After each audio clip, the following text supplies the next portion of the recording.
Boa noite a todos, meus irmãos, minhas irmãs, paz e bem, sejam todos muito bem-vindos nesse momento da nossa roda de conversas sobre o tema da campanha da Fraternidade Ecumênica 2021.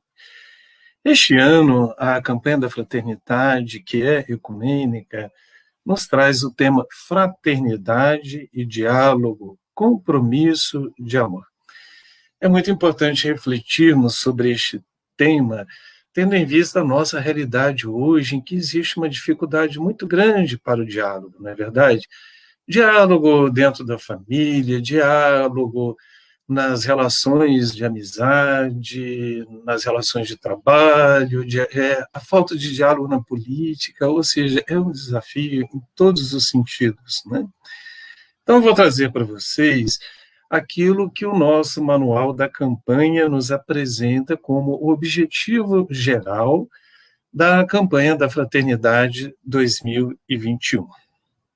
A campanha da Fraternidade Ecumênica 2021 traz como objetivo geral convidar as comunidades de fé e as pessoas de boa vontade a pensarem, avaliarem e identificarem caminhos para superarmos as polarizações e violências através do diálogo amoroso, testemunhando a unidade na diversidade. Então, este é o tema, o objetivo geral da campanha da Fraternidade este ano. Então, é com muita alegria que hoje nós temos a participação da Marilza Chuina. Ela vai se apresentar para vocês, ela vai trazer a reflexão, tendo um olhar sobre a nossa realidade. Hoje vamos conversar sobre isso, né?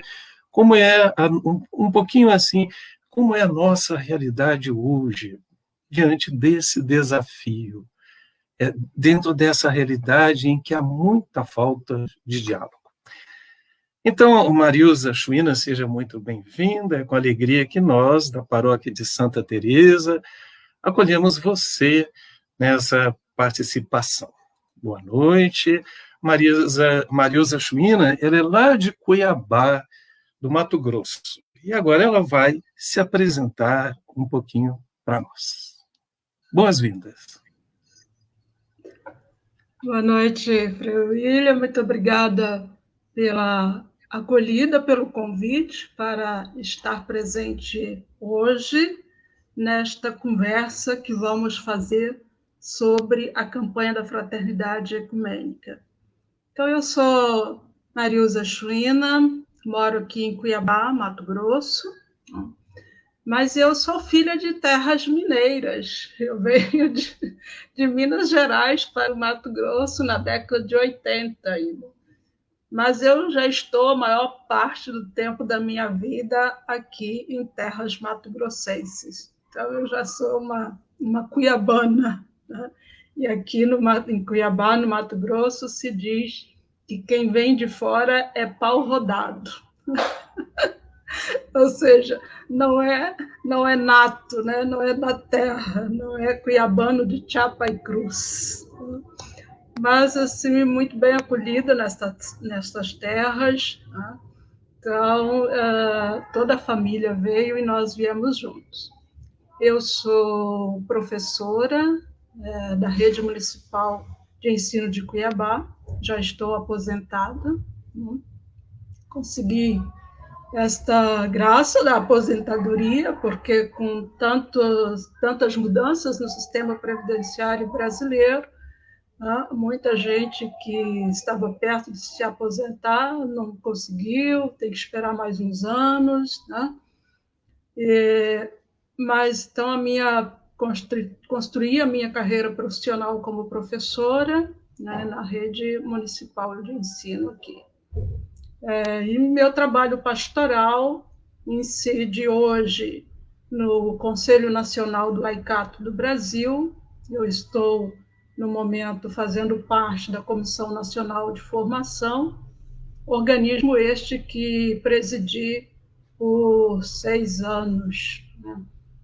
e continuo colaborando com a organização do Laicato, na comissão de formação. E estou também no grupo de reflexão da Comissão Episcopal Pastoral para o Laicato, da CNBB, dando também a nossa contribuição, e contribuindo também no secretariado para o 15º Intereclesial das Comunidades Eclesiais de Base, a SEBS do Brasil. Uma empreitada, né, desde que o Mato Grosso resolveu e decidiu e acolheu sediar o próximo Intereclesial da SEBS, nós fomos convidados para integrar o secretariado, embora eu moro em Cuiabá e a diocese onde vai se realizar o encontro é Rondonópolis-Guiratinga, na cidade de Rondonópolis, mas isso fica a 3 horas de viagem de Cuiabá, então a gente está dando esse apoio, né, e essa força para esse processo organizativo. Eu sou casada, meu marido é Inácio Werner, né, e é isso, acho que esse é um pouco da minha breve história de vida, né? Meus pais, meu pai já é falecido, Ari Chunina, minha mãe Maria Lopes, e eu tenho muitos parentes aí nessas terras capixabas. Meu pai era capixaba, né? Então tenho muitos parentes por aí, embora eu nunca estive no Espírito Santo. Morei perto, em Conselheiro Pena, mas não cheguei a cruzar o limite para pôr os pés nas terras capixabas. Mas não faltará a oportunidade da gente se encontrar. Estamos em tempos de pandemia, então os nossos encontros têm sido nesse formato. Eu gostaria, então, de começar. E nesse tempo de pandemia, nós temos vivido situações de aflição, de angústia, né? E eu acendi a minha vela para que a gente tenha presente nessa nossa noite hoje a reflexão que vamos fazer sobre a realidade, que a gente não se esqueça das pessoas que estão perdendo a vida neste tempo de pandemia da Covid-19. Esta semana, o presidente da República chamou de mimimi e fraqueza e mandou as pessoas procurarem vacina na casa da mãe. A gente precisa olhar por trás dos números, porque por trás dos quase 260 mil mortos tem pessoas, tem pais, tem mães de família, tem crianças, tem jovens, adultos, idosos, nossos avós, nossas avós, nossos tios e tias, primos, parentes, em geral, nossos amigos, ou apenas conhecidos. São histórias, são gente. Então, nós, nesta noite, que possamos olhar para a realidade, mas com este olhar de humanidade, de fraternidade universal, de caridade. Indo e vindo, trevas e luz, tudo é graça, Deus nos conduz. Indo e vindo, trevas e luz, tudo é graça, Deus nos conduz. Indo e vindo, trevas e luz, tudo é graça, Deus nos conduz.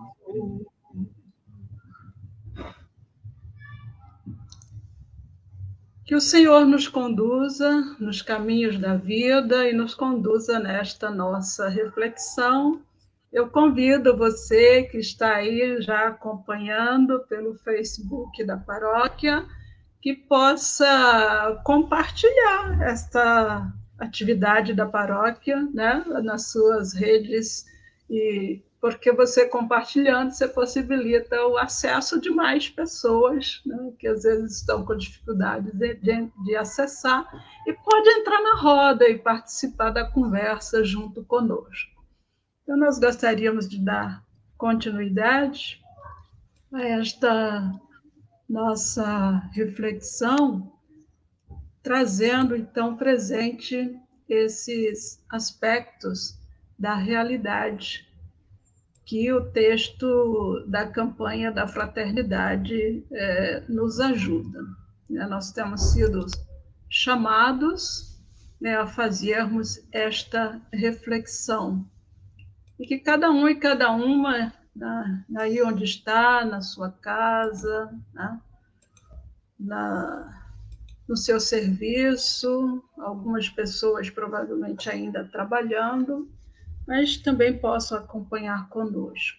E essa parada de hoje, para a gente dar um tempo ao ver, né? Um tempo para a realidade que nos envolve. Então, eu vou compartilhar aqui um pouco deste nosso trabalho, desta nossa reflexão, para que a gente tenha um roteiro, né, e trazendo assim alguns pontos que podem orientar a nossa conversa nessa noite. Então, convidados hoje para este ver da realidade que nos envolve, onde nós estamos inseridos. Esta já é a 5ª campanha da fraternidade ecumênica. Tudo começou com a campanha do ano 2000. Então, a Igreja, naquele momento, diante do desafio do diálogo, diante de novas formas de estabelecer relações, ela oferece essa percepção, né, de dialogar, né, e nos oferece a campanha da fraternidade ecumênica. A primeira em 2000, Dignidade Humana e Paz, Novo Milênio Sem Exclusões. Então, uma campanha que foi capaz de favorecer, né, a vida, o amor, a fraternidade. E continua exigindo de todos e todas da gente avançar nesse cuidado com a vida nas diferentes formas que ela se manifesta na sociedade e no planeta. Depois tivemos em 2005 a 2ª campanha, né, essa necessidade do diálogo para construir a paz, né, solidariedade e paz, felizes os que promovem a paz. Nós tivemos depois a 3ª campanha, no ano de 2010, e aí fomos chamados a dialogar sobre economia e vida, um assunto tão presente e atual nos dias de hoje. Vocês não podem servir a Deus e ao dinheiro. Então, discutir as questões econômicas vinculadas à dimensão de poder não promovem a vida, não promove o desenvolvimento humano. Então, a gente precisa discutir uma economia para gerar vida e políticas públicas que garantam o desenvolvimento da vida humana no planeta.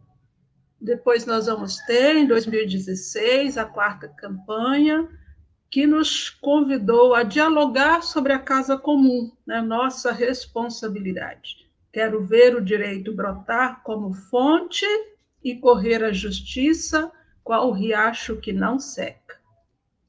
E aí podemos dialogar sobre a dificuldade que nós temos em cuidar da casa comum, este assunto que continua tão presente nos dias de hoje. O Papa Francisco tem nos chamado a essa reflexão, com o Sínodo Especial para a Amazônia, com a Louvado Sejas, né, a Laudato Si, e agora com a Fraternidade Universal, a Fratelli Tutti. a gente ter esse diálogo sobre esse cuidado da casa comum e a ausência de políticas públicas para esse espaço de todos e todas.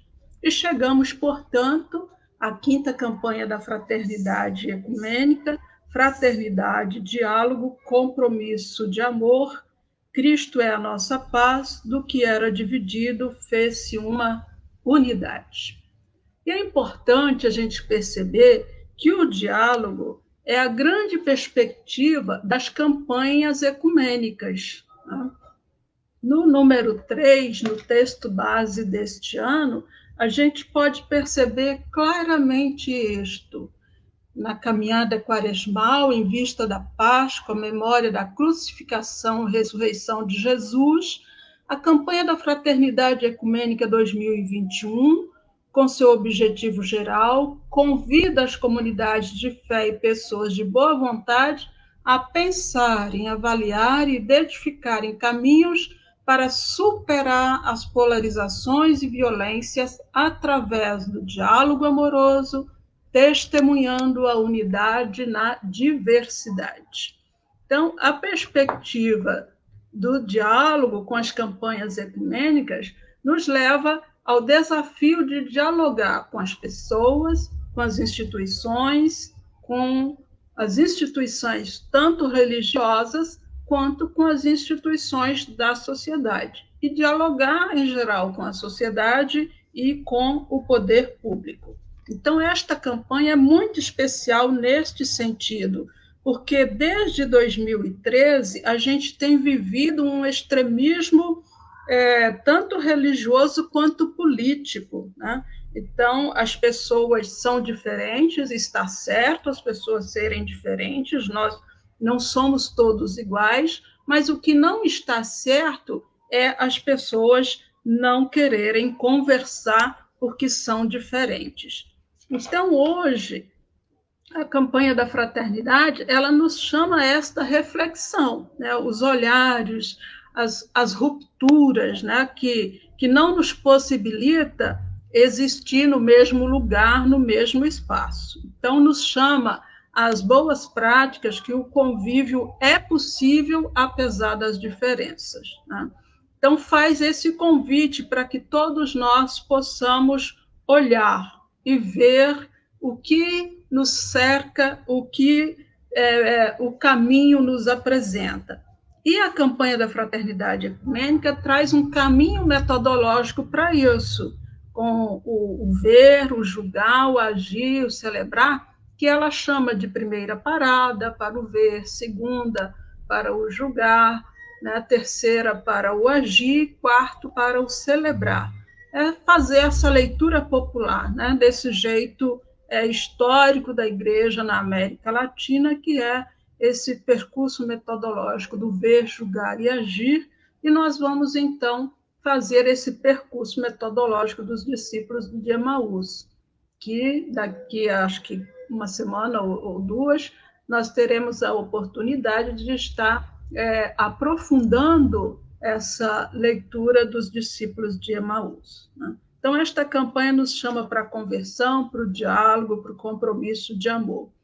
E se a gente olhar para Jesus, o que ele nos ensina? Ele nunca ensinou os seus discípulos e discípulas a criarem inimizades, nem ensinou a perseguirem as pessoas em seu nome. Então, se a gente olha alguns textos, olhar, por exemplo, para o texto do jovem rico, ele pergunta o que fazer para herdar a vida eterna, porque ele já cumpre a lei. E Jesus propõe para ele o quê? Um novo estilo de vida. Vai lá, vende tudo que você tem, partilha com os pobres, né? E ele vai, mas não faz isso, né? Não toma essa decisão.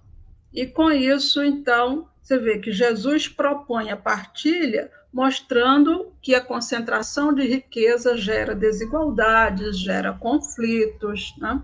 Então, muitos outros textos bíblicos vão nos mostrar isso. E eu poderia perguntar, então, para vocês, o que nós temos visto pelo caminho?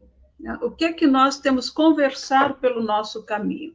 Porque os discípulos de Emaús, quando os discípulos saíram de Jerusalém, eles estavam bastante impactados com os últimos acontecimentos, principalmente com a condenação e a consequente morte de Jesus na cruz.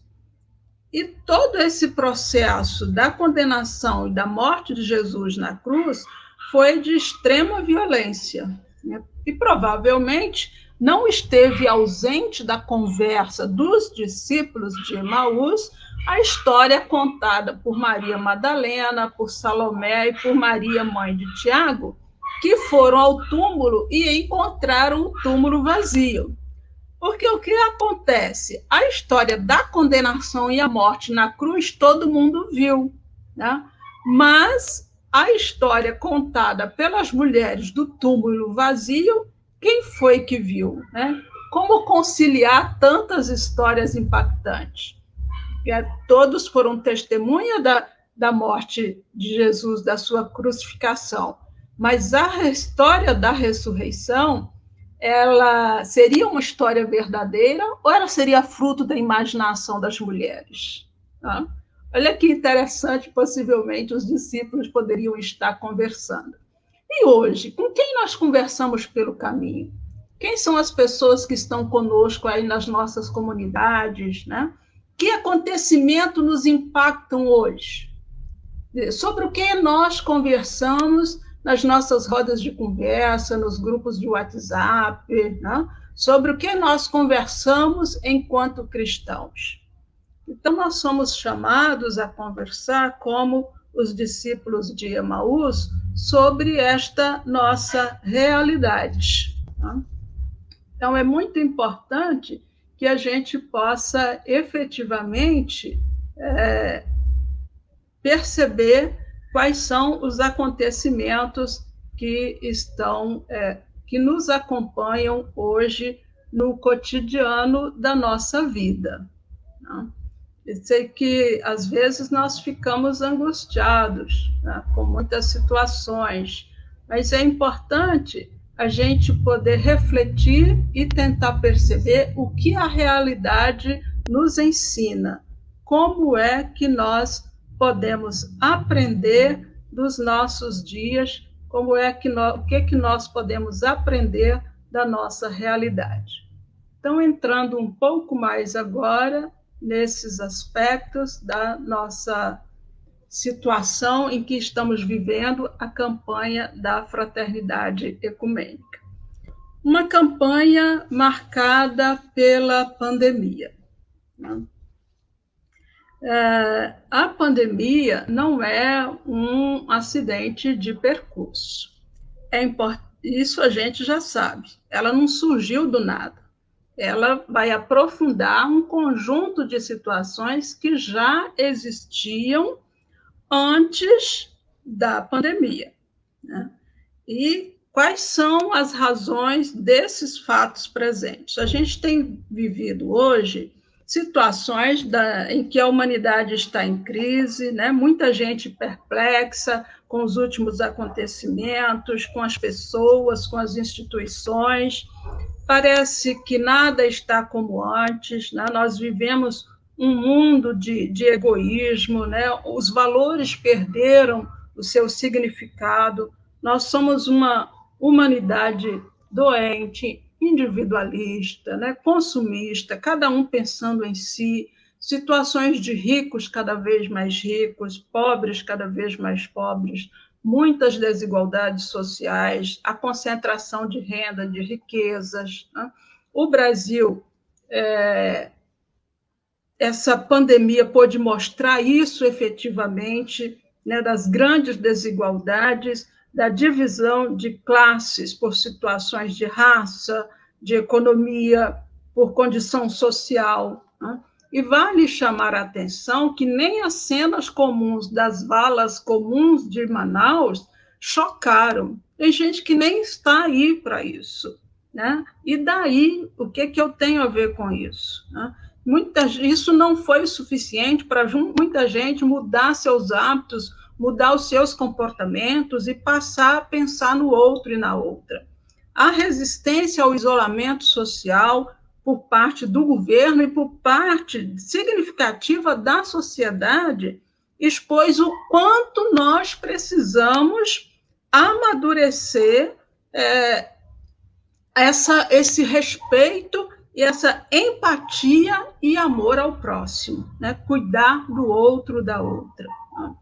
Nós temos vivido no Brasil um contexto de pandemia, de uma emergência sanitária sem proporções, né? Porque nós não demos a devida atenção à pandemia. E agora, as suas variantes cada vez mais perigosas e letais. Se nós pensávamos antes que o vírus, né, que o novo coronavírus atingia só os mais fracos, e nós considerávamos mais fracos quem? Os idosos, né, os que já estavam doentes, hoje ela atinge crianças, ela atinge jovens. O Brasil está infestado, né? Nós temos aí a situação, né, do governo federal, né, o presidente preocupado mesmo em consolidar o seu poder, em defender o seu clã, mas não está preocupado em defender a democracia e a saúde do povo brasileiro. Nós continuamos brincando com a vida das pessoas. Olha a questão das vacinas. Cadê as vacinas? Né? O que a gente tem visto? Chegadas de poucas vacinas. O Brasil poderia ter negociado insumos para a produção própria das vacinas que temos condições de fazer aqui, poderia ter comprado vacinas de outros laboratórios e a gente tardou a fazer isso. E o que nós temos? Uma situação de mais morte, um genocídio instalado no país. Os discursos negacionistas, né? As pessoas que negam, é impressionante o número de pessoas que negam a realidade e negam a pandemia. Então, negam o papel da ciência, da educação. E interessante que quando chegaram as primeiras vacinas, quem foram aqueles que correram para furar a fila? São esses que negam a ciência, que negam o saber, que negam o conhecimento. Gente que nega o papel da Organização Mundial da Saúde, enquanto gritos de dor e de luto ecoam pelo país afora. Então, a gente percebe a crise da saúde, né? Essa crise que nós estamos vivendo, não é só pelo problema da crise da saúde, mas ela pegou a economia brasileira enfraquecida, com o aumento da pobreza, as altas taxas de desemprego, vocês todos são testemunhas disso, quanta gente desempregada, essa baixa geração de emprego formal. Nós já somos mais de 14 milhões de desempregados. E o que a gente tem visto, então, pelo Brasil afora? O que temos visto na nossa realidade? O retorno do Brasil ao mapa da fome, esse desemprego massivo, o aumento, né, de pessoas em situação de rua, a cultura da violência contra as mulheres, contra as pessoas negras, contra os indígenas, contra as pessoas LGBTQI+, que estão expostas pela pandemia.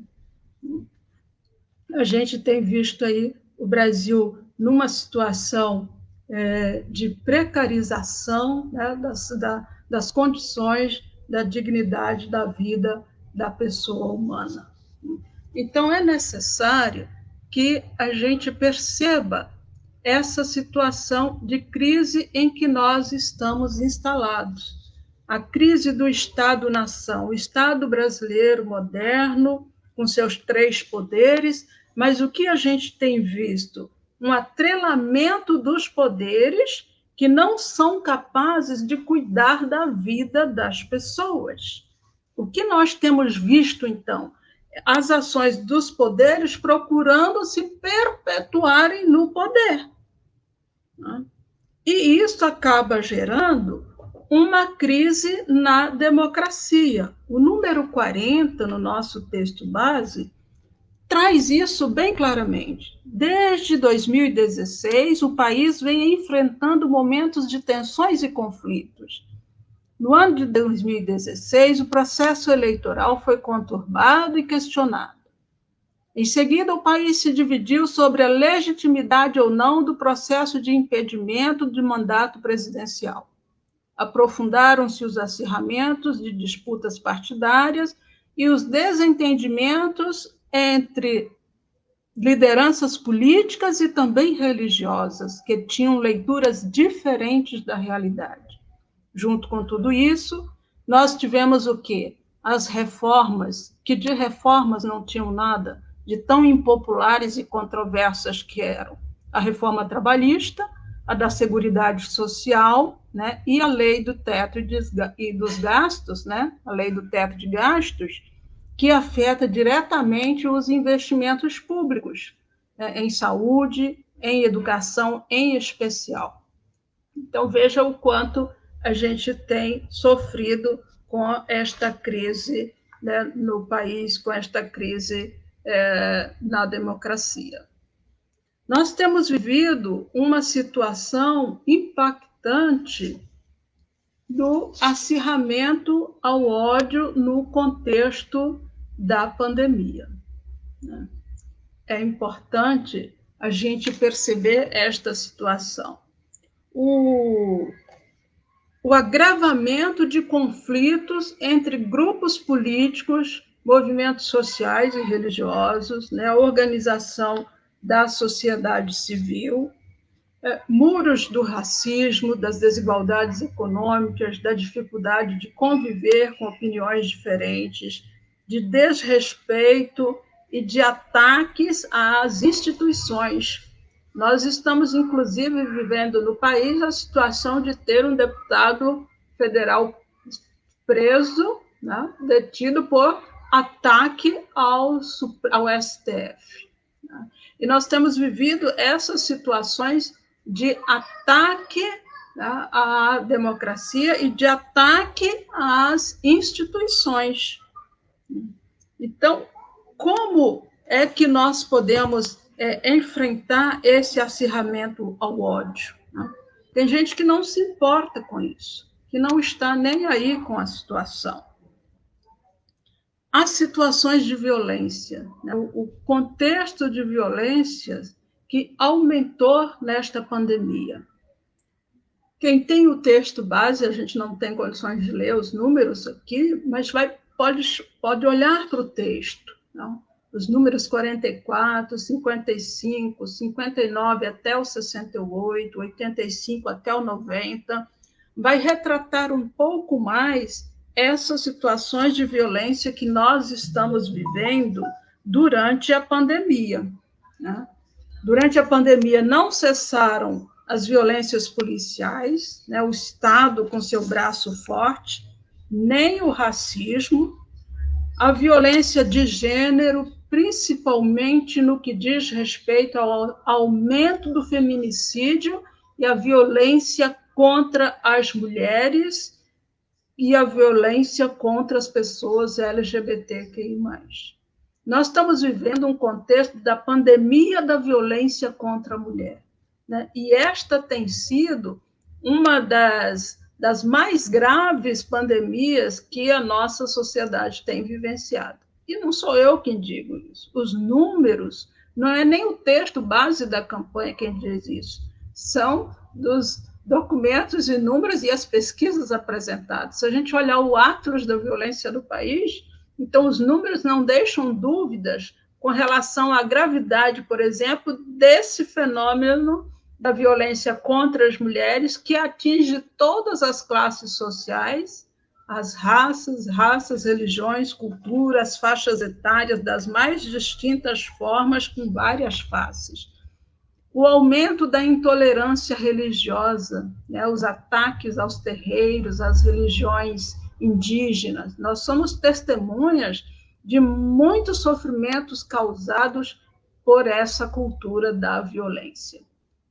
A violência nas casas, aí envolvendo, além das mulheres, os idosos e as crianças, principalmente.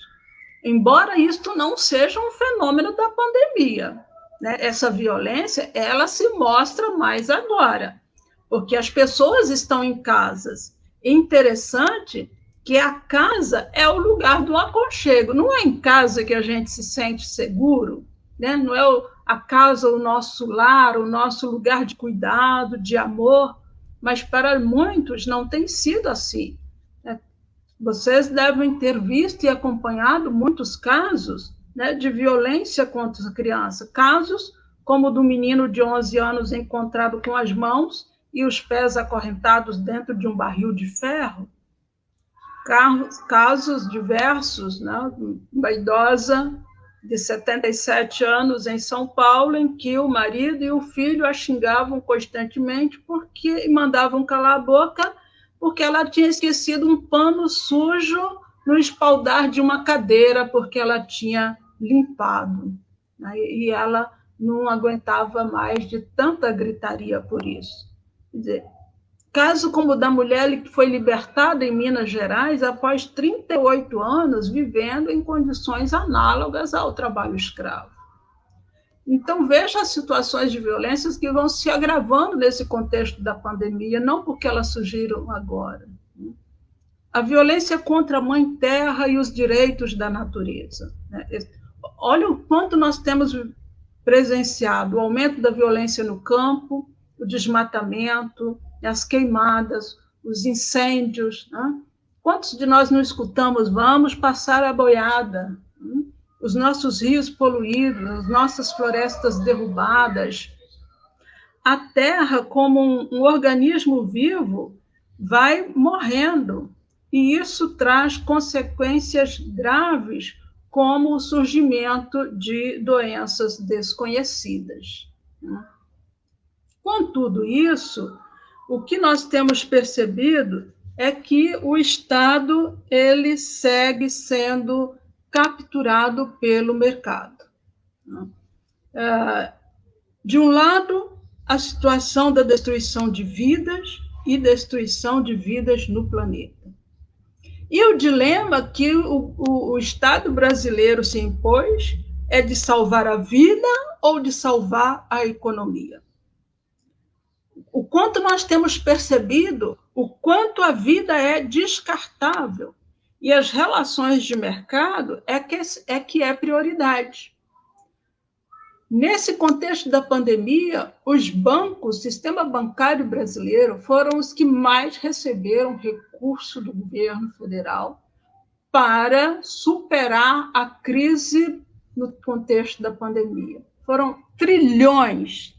A gente não tem noção nem de que é bilhões. Né? Se a gente olhar uma Mega Sena no final do ano, deu 300 milhões. Né? Quantos 300 milhões são necessários para os trilhões que foram passados para o sistema bancário? E aí a gente tem o governo sustentando o sistema bancário em detrimento do povo que fica com o seu prato vazio.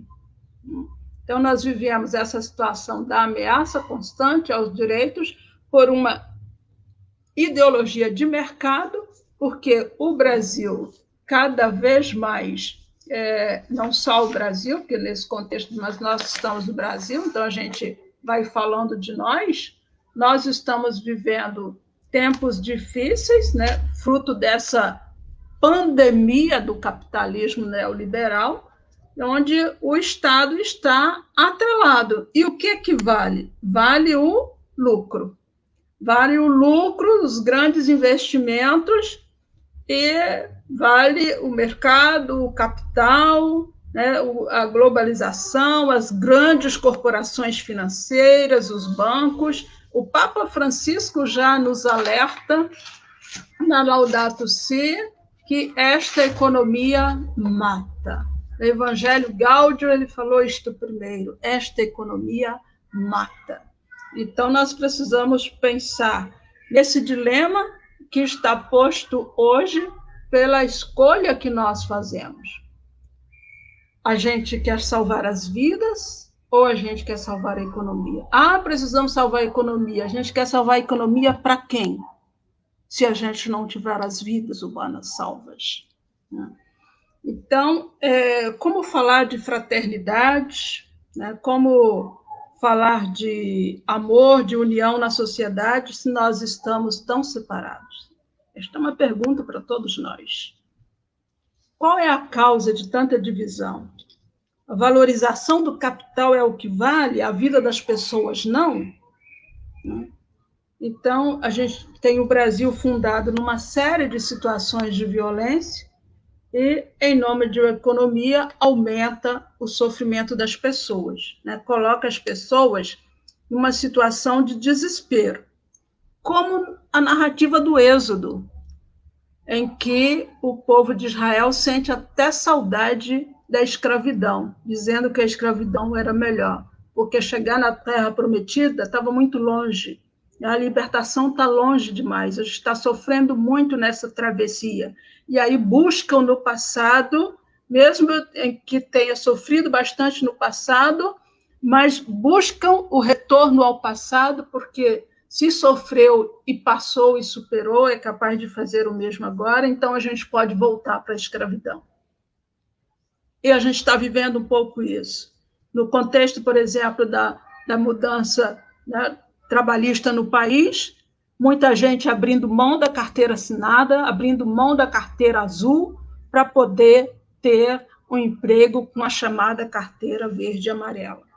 Porque a carteira azul, ela trabalha, né, mais a preservação dos direitos trabalhistas, mas a gente acaba não se importando de perder os direitos trabalhistas porque a gente precisa ter emprego, né? É uma situação análoga à situação de trabalho escravo, né? Trabalhar para comer, né? Ou trabalhar para ter um lugar aonde ficar.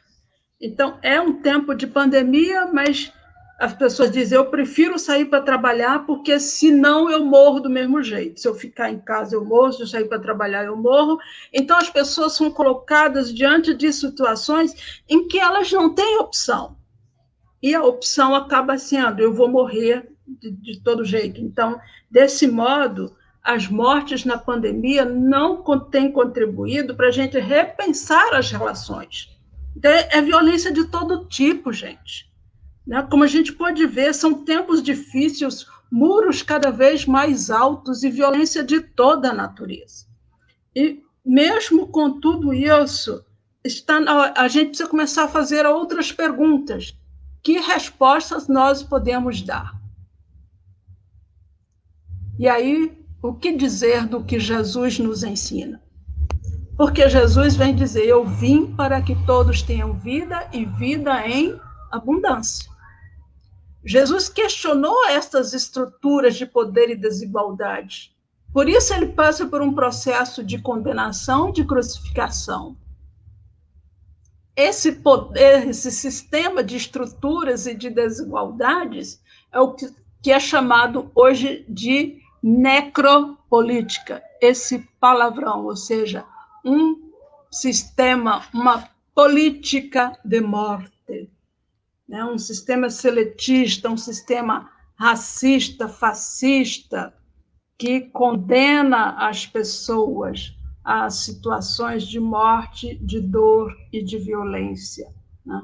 Como que a gente tem vivido isso? Como trabalhar, como vencer esse sistema?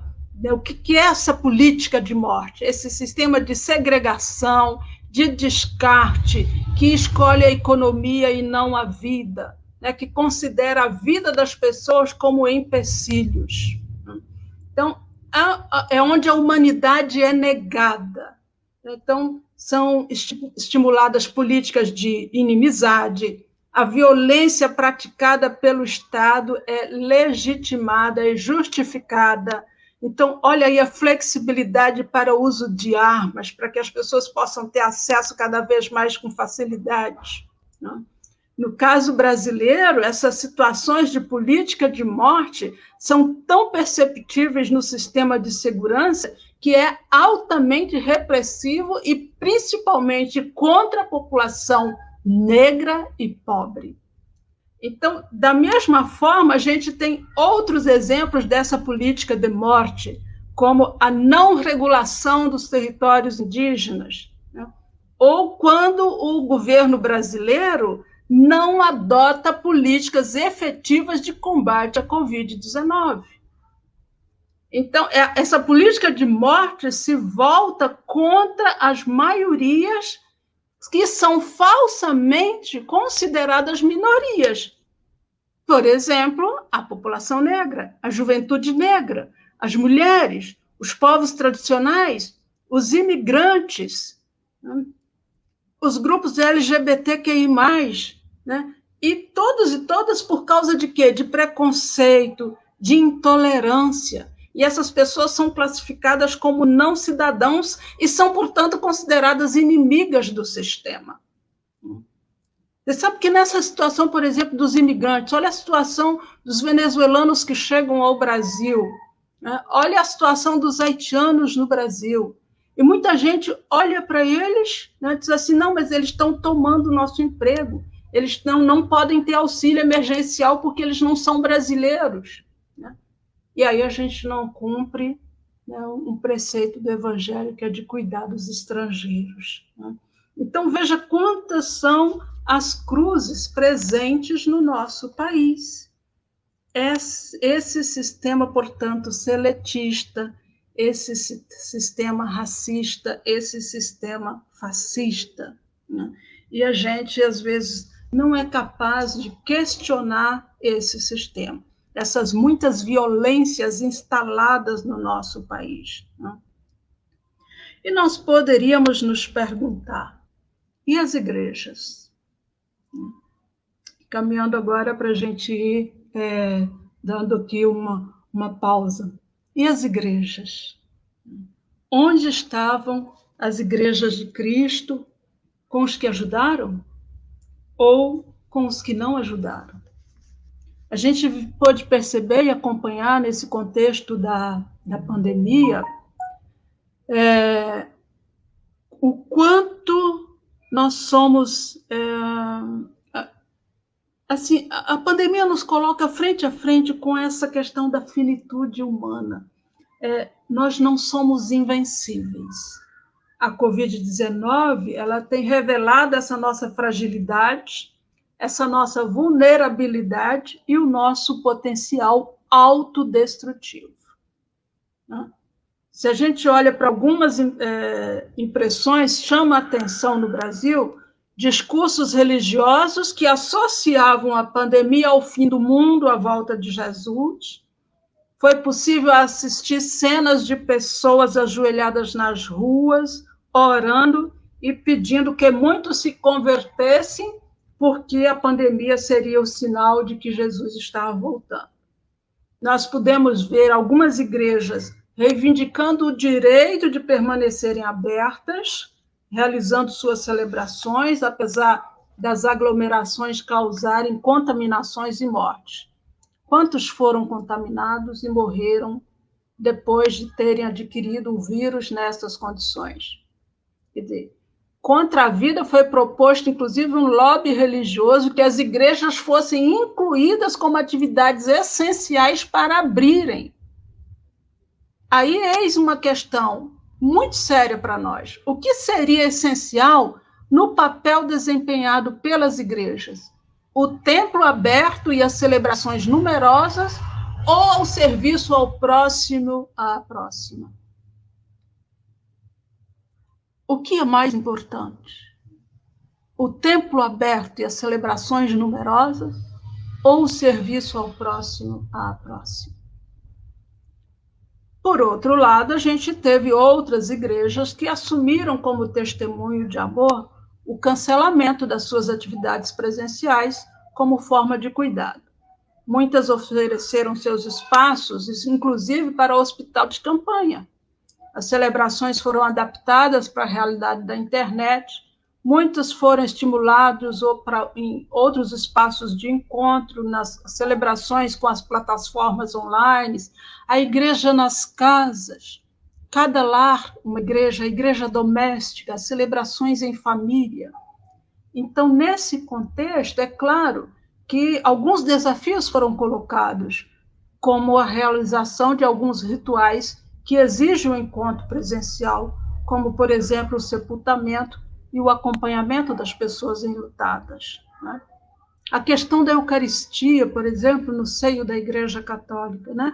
Tivemos até um movimento católico que dizia assim: devolva-nos a missa, devolva-nos a Eucaristia, como se a celebração da palavra não pudesse ser realizada nas casas, como se a Eucaristia não pudesse ser vivida na sua essência, na partilha do pão, no atendimento aos necessitados.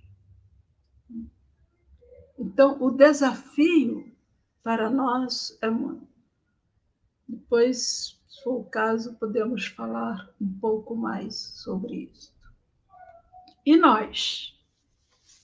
E nós? O que estamos fazendo? O que podemos fazer? Qual é a parte que nos cabe? Como é que nós podemos viver este contexto? A começar por uma coisa que é a vida em comunidade. Dizer não ao individualismo que elimina o outro e a outra da caminhada. Repensar o humano. Repensar o humano é repensar as nossas relações, né? O encontro de pessoas, né? Estar a serviço do outro, trabalhar juntos para cuidar da pessoa, da casa comum, cuidar uns dos outros, construir pontes e não muros.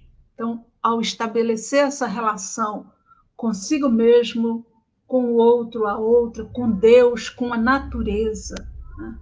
Para que a gente possa ter uma humanidade efetivamente mais feliz, uma humanidade, como diz o Papa Francisco, capaz de viver a fraternidade e a amizade social. Formar redes de fraternidade, de diálogo, compromisso de amor. Mudar a nossa visão de mundo, construir um novo Estado, uma nova democracia, defender a Mãe Terra, descobrir novos sujeitos históricos, formar a consciência crítica, sabe? Pensar o lugar onde estamos e como a realidade onde nós estamos nos ensina a construir um mundo melhor, a construir a unidade na diversidade, nas diferenças, com diálogo, com respeito ao outro, à outra. Cristo é a nossa paz. Do que era dividido, fez uma unidade. Então, eu acho que dou uma pausa aqui e passo a palavra ao Frei William para fazer os comentários e também, se tiver alguma contribuição, né? O Frei William, se tiver alguma contribuição, e outras contribuições das pessoas que eventualmente estão no chat, né? A possibilidade da conversa, que a gente também veja o que as pessoas podem dizer. Eu agradeço por hora.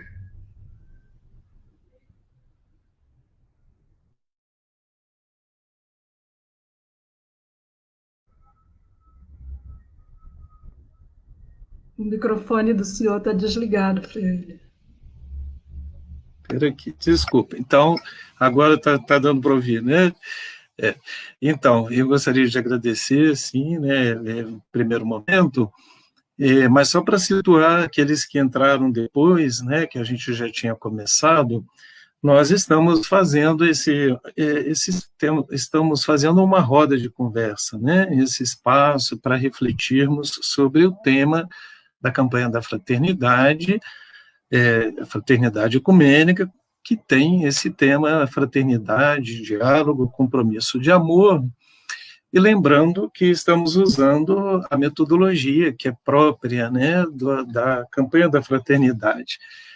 E a Mariusa, ela ficou hoje com essa incumbência de nos apresentar aquilo que o texto base nos mostra como primeira parada, né? Então, o texto base da campanha da fraternidade traz isso. Primeira parada, trocando impressões sobre os acontecimentos mais recentes. Então, eu acho que você foi muito feliz nessa apresentação, porque você conseguiu assim sintetizar bem, né? Porque quando a gente fala da realidade é tão complexa, né? Quando a gente pega todo esse contexto, tantos desafios, né? Mas você conseguiu sintetizar bem, trazer aquilo que é fundamental para nós pensarmos enquanto cristãos. Sintetizou bem aquilo que o texto da campanha nos mostra. Mas, Marilza, você fez uma referência também ao Papa Francisco, né? Eu tenho assim muito um carinho especial, né, ao Papa Francisco, porque de fato a gente percebe que ele traz aí uma voz profética, né? Profética e corajosa, denunciando muito desses desafios, né? Nessa realidade difícil que nós vivemos, o contexto do mundo, né? E eu tenho aproveitado esse tempo agora da Quaresma para ler, meditar melhor a Fratelli Tutti, porque é um texto que tem tudo a ver também com esse tema do diálogo, né, da campanha, e como o Papa nos provoca nesse sentido de fazermos uma aproximação, de rompermos essas barreiras, né, de construirmos pontes, né, e buscando esse compromisso de vivermos como verdadeiros irmãos, né? Então ele traz sempre essa mensagem. Tem tudo a ver com esse texto da campanha da fraternidade. Você concorda comigo?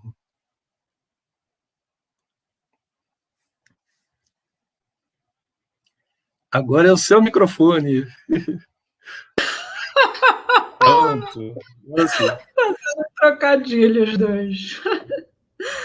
Acho que de pleno acordo, a Fratelli Tutti, o Papa nos faz um chamado ao diálogo com a ciência, com a prática da fraternidade universal, né? Então, ele tem nos provocado a uma grande reflexão sobre a realidade, nos tem chamado para situações a refletir sobre as situações das crises ambientais, das crises políticas, das crises econômicas. O Papa inicia a Fratelli Tutti referindo-se a esse contexto da pandemia. Ele disse, olha, estou escrevendo agora, mas essa pandemia, né? Então, ele não deixa escapar, né, esta realidade dos impactos da pandemia da Covid-19 e que, de uma maneira estrutural, tem assim atravessado a humanidade e mostrado as fraquezas humanas, mas torturando a vida de homens e mulheres. E o Papa vai chamar a atenção para isso, né? Chama a atenção para a questão do racismo, né? Que é um vírus que muda facilmente, né? Porque em vez de desaparecer, ele muda de contexto, muda de hora, muda de lugar, né? E vai surgindo, né, de tempos em tempos, em cada momento. Então, se a gente olha, acho que o parágrafo 97, eu li a Fratelli Tutti, estou relendo, né? Sabe que não basta uma leitura, você precisa, né, fazer uma segunda leitura mais pontual, né? Fazendo as interlocuções com outras reflexões, porque a Fratelli Tutti ela também não surge de uma magia, ela vem já trazendo elementos da reflexão que o Papa Francisco já nos trouxe na Laudato Si, desde a Evangelho Gaudium, quando ele provoca a Igreja Universal para que seja uma igreja que se coloque, né, inserida na realidade sofrida e lascada do povo, né? Ele já começa falando dos problemas da economia na Evangelho Gaudium, depois ele fala disso na Laudato Si, os impactos econômicos, as escolhas que fizemos e a destruição do planeta. O problema da destruição da casa comum é que tem feito, né, gerar situações de doença e de morte, surgimento de pandemias, de vírus e etc., né?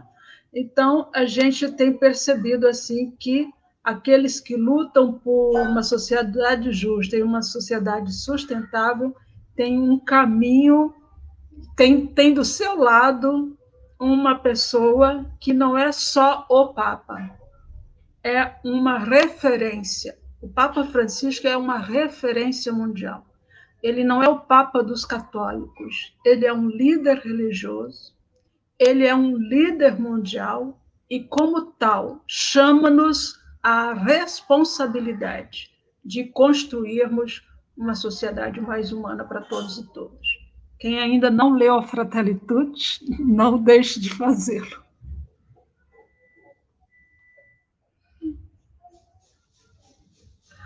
O microfone. Então, é algo que é importante a gente destacar e recomendar aqui, né, que todos aproveitem, né, para meditar sobre esse texto, que é bastante profundo e é muito importante como orientação para a nossa vida, para a nossa caminhada hoje. E que também aproveitem a leitura do texto base da campanha da fraternidade. Mas aí nós temos uma pergunta aqui da Magali Sancio. Muros altos promovidos pelo capitalismo, que se disfarça de democracia, se não trabalhar não tem comida, aqueles que detêm o poder, suposto poder, nos empurram ao abismo do desespero. Como agir diante de tudo isso? Pois é, né, Magali? Magali, o que nós podemos fazer? Quais são as alternativas possíveis? Que caminhos? Veja que o texto da campanha da fraternidade nos chama a atenção porque vem com o texto bíblico dos caminhantes para Emaús. Tá? E eles começam a conversar. No meio do caminho, alguém se junta a eles. Tá? Este alguém, no final do texto, vai ser reconhecido como Jesus. E no texto de Emaús, Jesus, então, vai dizendo para eles, vai contando também para eles outras histórias, vai trazendo outras memórias bíblicas, vai se ligando aos fatos que aconteceram em Jerusalém, e eles são chamados, e um sinal aparece, né? O sinal da partilha, da solidariedade, do estar junto. Então, Magali, se a gente toma como referência esse texto, que o padre Paulo Adolfo vai entrar nele na próxima semana, vocês vão ter uma excelente oportunidade de aprofundamento. Nós precisamos unir o povo. É difícil, mas nós precisamos organizar para enfrentar essas situações de violência. Nós não temos outra alternativa a não ser fazer isso. Nós precisamos organizar o povo e organizar pelo nosso trabalho de base. Retomar o nosso trabalho na base, intensificar os nossos grupos de rua, os nossos grupos de reflexão, fortalecer os nossos movimentos populares, os nossos movimentos sociais, as nossas organizações, onde nós podemos juntar forças enquanto trabalhadores e trabalhadoras, né? Para que, de fato, a gente consiga anunciar a esperança e dar passos no sentido de vencer essa situação na qual nós nos encontramos. Nós precisamos buscar essas alternativas de princípios e de proposta de nos relacionarmos e não daremos conta de fazer isto sozinhos. A campanha da fraternidade ecumênica é justamente para mostrar que nenhuma igreja sozinha salva a humanidade. Que nós precisamos nos juntar, que fazemos a nossa parte na construção da unidade. Então, Cristo é a nossa paz. Do que era dividido, ele fez uma unidade. Mas hoje, se cada um e cada uma não efetivamente não fizer isto, de outra forma não existirá. Então, seja no campo político-social, seja no campo religioso, né, numa frente ou noutra, o trabalho de base é fundamental. Né? Da gente poder retomar esse caminho do debate do enfrentamento das situações de miséria e de opressão a qual nós nos encontramos. Fazer esse exercício é difícil, porque nós temos contra nós um sistema, nós temos contra nós meios, um sistema moldado para uma estrutura que desfavorece os direitos, e os direitos humanos, os direitos políticos, os direitos sociais, os direitos da Mãe Terra. Então, como que a gente vai enfrentar toda essa situação? Organizando o povo no trabalho de base, fazendo as nossas manifestações, indo para as ruas, para que a gente possa lutar contra essas causas estruturais da pobreza, da desigualdade, da falta de trabalho, da terra, teto, né, casa, lutar contra as negações dos direitos sociais, dos direitos humanos. Talvez eu não tenha aqui a pretensão, Magali, de responder a sua pergunta na totalidade, porque o caminho, já dizia o velho ditado, o caminho se faz caminhando. Nós vamos ter que ir descobrindo na caminhada a trajetória que podemos fazer para vencer esse sistema de morte, né, de opressão no qual nós nos encontramos.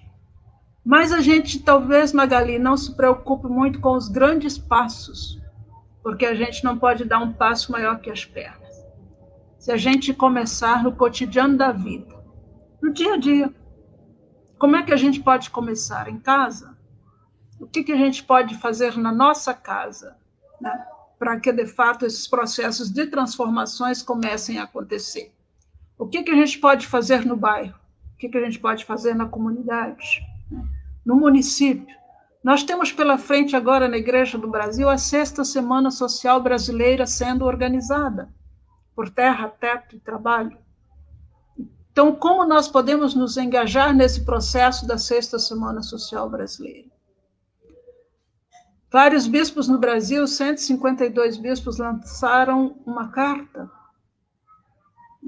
ao povo de Deus. A Conferência Nacional dos Bispos do Brasil assinou o Pacto pela Vida e pelo Brasil. Então, como que nós estamos trabalhando esse pacto pela vida e pelo Brasil nas nossas realidades? Veja que tem algumas pistas, tem alguns indicativos que nós podemos fazer. Se a gente começar com os primeiros passos, a gente conseguirá construir uma caminhada bonita. Eu tenho essa esperança e essa convicção. Que é juntando as forças e se organizando. Então, nós estamos trazendo essa reflexão, né, sobre o tema da campanha, lembrando que a semana que vem nós vamos ter a apresentação do padre Paulo Adolfo, né, que é assessor da CNBB, e que ele vai trazer, então, o julgar, né? A Marilza está mostrando a realidade hoje, e na quinta-feira que vem nós vamos dar continuidade também com essa reflexão com o julgar. Eu não sei se teria mais alguém interessado em fazer uma pergunta, né? Mas a Magali está aqui agradecendo, né, pela sua resposta. Ela falou que foi perfeito, né? Então, Marilza, é isso mesmo, né? Confirmando tudo isso que você disse. Acho que tem uma pergunta da Rita de Cássia Argeu Zanotti. Nesse tempo que estamos vivenciando, faço uma pergunta. Seria possível nos reunirmos para podermos estar preparando nossas atividades pastorais através de nossos grupos, já que não podemos nos reunir fisicamente? Então, acho que é um desafio. Não sei se é para você ou para mim, né? Eu não sei. É para o senhor, Frei William.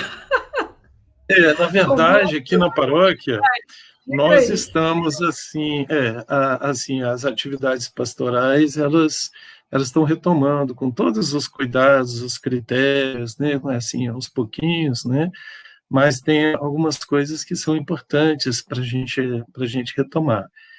Então, de fato, também aí temos essa oportunidade hoje do uso da tecnologia, né, lembrando, por exemplo, ano passado, né, como e continua sendo ainda, o uso da tecnologia na catequese, né, a preparação para o crisma, e como a gente tem tido tantos contatos aí, as celebrações, né, então, de fato, então nós hoje aprendemos a lidar, né, com essa riqueza, né, que os meios de comunicação nos oferecem, no sentido de fazermos os nossos contatos, as nossas transmissões online, mas também é importante a gente ter os nossos momentos de proximidade, né, dentro de cuidados, de uma forma restrita, aos poucos, né, com fé em Deus, a gente vai conseguindo, dentro daquilo que seja possível, não é, Marilza? Eu vejo assim. Eu acredito que é por aí mesmo. Você sabe que uma coisa que a gente precisa ter presente é igual, por exemplo, os grupos de reflexão, né? Não dá para ir nas casas, mas a gente pode fazer nas nossas casas, né? Mesmo estando cada um na sua casa, como é reunir as pessoas na nossa própria casa? Você sabe que muitas famílias têm essa dificuldade, né? de, de reunir na própria casa. Olha a situação da violência nas casas no contexto da pandemia, né? Então, assim, aumentou a violência contra as mulheres, contra as crianças, contra os idosos, né? Então, veja que a gente tem que fazer esse trabalho pastoral, inclusive, na nossa própria casa, né? Então, acho que pensar um pouco essa relação da casa, a igreja doméstica, o fortalecimento das nossas relações familiares, né? Porque a gente precisa ter isso presente. Como que a gente constrói a nossa relação conosco, consigo mesmo? O que é construir a relação consigo mesmo? Com os que são da sua intimidade, com os que estão consigo no dia a dia da sua casa, né? A sua relação com Deus, você vai se estabelecendo, vai restabelecendo à medida que você vai construindo essa relação com os seus pares, né? Com as pessoas que estão contigo, como que você se relaciona com o cuidado, com a casa comum. Veja o quanto de elementos, né, do trabalho pastoral nós podemos estar fazendo no cotidiano da nossa vida. Por outro lado, tem a parte organizacional, né, das nossas comunidades, das nossas paróquias, como trabalhar essas questões. E aí, efetivamente, nós temos que nos preocupar com toda a situação da pandemia, né? Com os cuidados, com o isolamento social, com o álcool gel. Você sabe que nós trabalhamos com uma questão importante no contexto do ano do laicato, que é uma reflexão que está no documento 105, por exemplo, sobre a Eucaristia. E Bento XVI, a gente traz uma citação de Bento XVI naquele texto já sobre isso. Porque, como tem muita gente brigando por missa, e isso tem relação com o trabalho pastoral, e muita gente diz assim, porque a gente precisa da Eucaristia, né? Então, a gente tem, Bento XVI diz assim, a Eucaristia nunca será plena enquanto a gente tiver uma pessoa passando fome no mundo. Então, às vezes, a nossa relação com o sagrado nos distancia do verdadeiro sentido do partilhar o pão, do comer o pão. Então, essa Eucaristia que precisa nos dar o sustento do alimento, do corpo e da alma. Eu não posso me alimentar do corpo eucarístico e sair na porta da comunidade, dar de cara com o seu José, que é morador em situação de rua, né? E não ser capaz de lhe dar nem um bom dia ou se aproximar, porque ele está fedido demais por estar nas ruas. Veja o exemplo que a gente tem tido do padre Júlio Lancelotti e tantos outros, né? E tantos outros que a gente vê por aí que se inserem no cotidiano da vida e da luta das pessoas. Então, acho que a gente olhar para o nosso trabalho pastoral nessa dimensão, sentido completo do evangelizar, da igreja que efetivamente não deixa para trás a evangélica opção preferencial pelos pobres. Mesmo, Marisa. Nossa, parabéns, olha. Foi maravilhosa a sua reflexão, viu? Então, eu quero agradecer em nome da paróquia, como esse momento é tão importante para nós, né? Foi um momento bastante rico, né, de espiritualidade, e, e que Deus nos abençoe, que a gente possa viver, né, a cada dia esse compromisso, né, esse compromisso de amor, na busca do diálogo, o diálogo, sobretudo, junto àqueles que são considerados diferentes de nós. Então, eu não sei se você gostaria de fazer assim uma palavra de despedida, né, para poder fechar essa noite bem? Certo, eu quero agradecer e antes de me despedir, dizer que, como igreja, nós temos um desafio. Aliás, nós temos muitos desafios, mas nós precisamos ser, e a campanha da Fraternidade Ecumênica chama a nossa atenção para isso. Unidade na diferença. Nós não podemos ser um sem eliminar as diferenças. Não há possibilidade de paz com tamanhas desigualdades, injustiças econômicas, injustiças sociais, injustiças ambientais. Não há vida para todos e todas se a gente fica olhando só para a prosperidade. Sabe, Jesus, ele nos ensina a partilhar. Eu vou acompanhar o Padre Paulo Adolfo na próxima semana, porque ele vai trabalhar isso. É Jesus que nos ensina a partilhar, sabe? A solidarizar-se, a vida fraterna, a comunhão, sabe?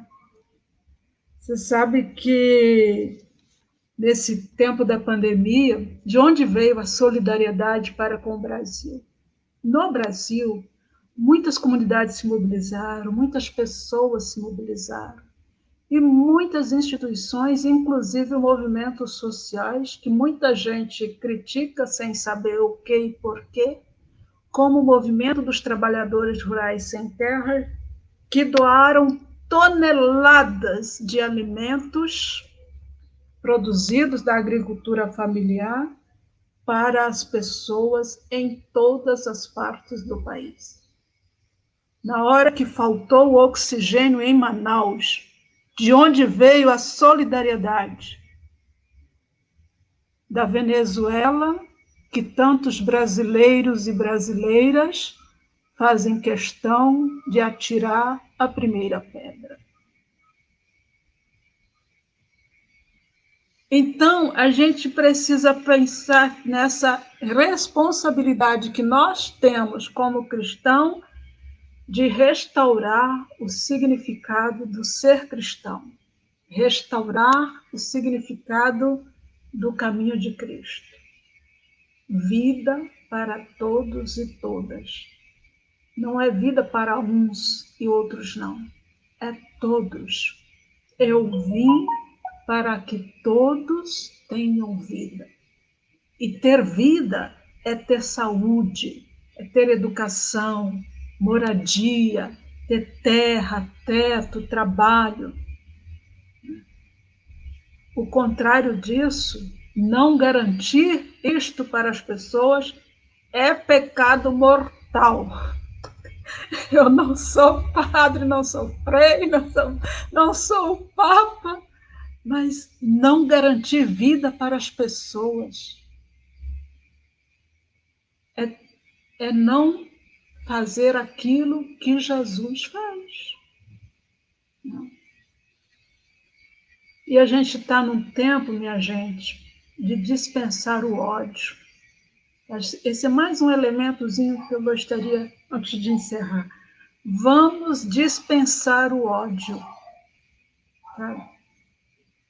Precisamos nos perguntar de onde vem tanto ódio.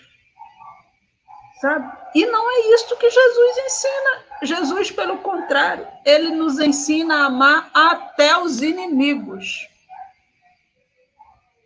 Quer dizer, eu preciso de você, você precisa de mim, porque nós somos diferentes. E quando a gente lembrar da pandemia, mais uma vez, vamos lembrar das pessoas e não dos números. Então, com a campanha da Fraternidade Ecumênica, enfrentar as desigualdades, buscar possibilidades de transformação, que não vem de um milagre, não vem de um estalar de dedos, mas pelos processos do cotidiano da vida, de revelar Cristo no dia a dia, sabe, de partilhar a solidariedade, trabalho de base, organizar as comunidades, estabelecer redes de comunidade e estabelecer novas relações com o outro, a outra, com Deus, consigo mesmo e com a natureza. E é por isso que nós seguimos juntos nesta roda, nesta ciranda. Por isso vem, entra na roda com a gente. Com a gente. Também. Você é muito importante. Muito bem, então, Marisa, mais uma vez, muito obrigado, valeu mesmo, viu? E antes de encerrar, eu gostaria de aproveitar e convidar todos, né? Lembrando que quinta-feira próxima nós continuamos com o tema da campanha da fraternidade e vamos, então, refletir sobre esse julgar, né? Então, dando continuidade ao tema e com a apresentação do padre Paulo Adolfo, que é assessor da CNBB. Eu quero agradecer a todos que nos acompanharam também nessa noite e que possamos continuar firmes neste compromisso, né, de sermos portadores da paz e do bem. Então, que Deus abençoe a todos. Paz e bem. Valeu.